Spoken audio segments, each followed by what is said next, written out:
back to Dad Riffs, and today we're going to start working on the modes. We're going to start with Aeolian because it's probably the most popular, if I had to guess. Alright, so we're going to start on the 12th fret. This is very similar to last week. We're going to start with the exact same scale we did.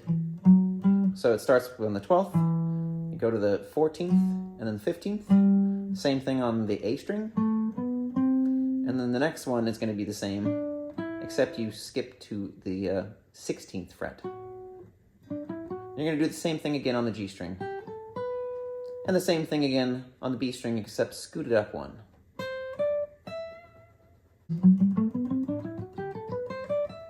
That's where it probably should end. However, you got this bottom E string.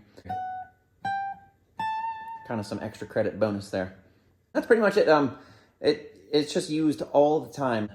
Kind of a sad sounding minor type of chord progression, like if you were to go...